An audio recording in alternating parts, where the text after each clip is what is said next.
ஏற்கனவே ரொம்ப நேரம் இருந்துருக்குங்க. வேறு யாரும் வந்தாங்களா? சபரிமலை சரியான நேரத்தெல்லாம் கம்மி தானே. அதாவது கம்பேர் தன் மகாராஜோதி அதுக்கு முன்னாடி அந்த ஃபெஸ்டிவலில். அன்பார்ந்த கோவை ஊடக சகோதரர்கள் உங்கள் அனைவருக்கும் என்னுடைய அன்பு கலந்த வணக்கத்தை தெரிவித்துக் கொண்டு, பொங்கல் முடிந்திருக்கிறது, தை பிறந்திருக்கிறது. தை மாதம் பிறந்ததில் நமக்கு ஒரு நல்ல தமிழகத்தில் சூழ்ந்திருக்கின்ற அந்த இருள் விலகி ஒரு ஒளிமயமான தமிழகம் வர இருக்கிறது. நம்முடைய மாண்புமிகு பாரத பிரதமர் திரு நரேந்திர மோடிஜி அவர்கள் நாளைக்கு சென்னை வர இருக்கிறார்கள்.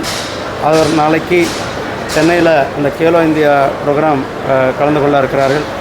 அது தொடர்ந்து பல்வேறு நிகழ்ச்சிகளில் கலந்து கொள்ள இருக்கிறார்கள். நாளைக்கு ஒரு முக்கியமான நிகழ்வாக டிடி பொதிகை ஒரு மிகப்பெரிய ஒரு மாற்றத்தோடு மக்கள் விரும்பும் வகையில் மக்களுடைய எண்ணங்களுக்கு ஏற்ப டிடி பொதிகையானது மாற்றியமைக்கப்பட்ட ஒரு புதிய சேனலை நாளைக்கு நம்முடைய மாண்புமிகு பாரத பிரதமர் திரு நரேந்திர மோடிஜி அவர்கள் அதே மேடையில் தொடங்கி வைக்க இருக்கிறார்கள்.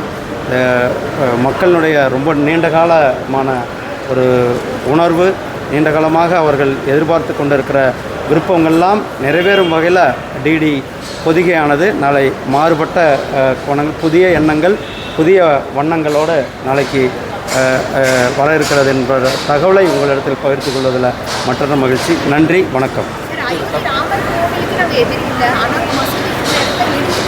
ஆமாம், அதுக்கெல்லாம் காலம் முடிஞ்சு சுப்ரீம் கோர்ட் கேஸ் கொடுத்து சுப்ரீம் கோர்ட் வழக்கு முடிஞ்சு இன்னும் திமுக எவ்வளோ ஒரு பிற்போக்குத்தனமான இருக்கிறார்கள் என்பது தான் இதை காட்டுகிறது.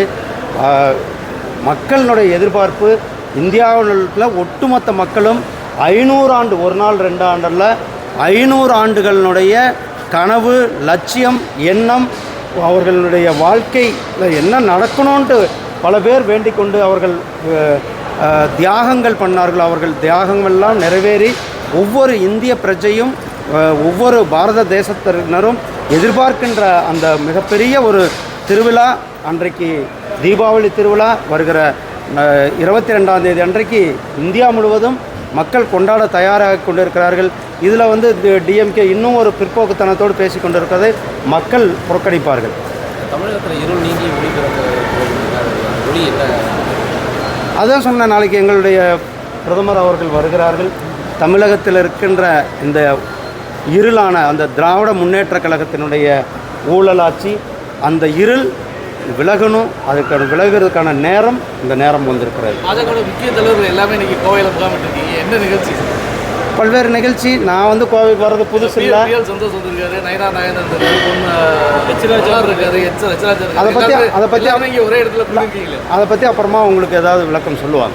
நன்றி. சம்பந்தமான ஆலோசனை.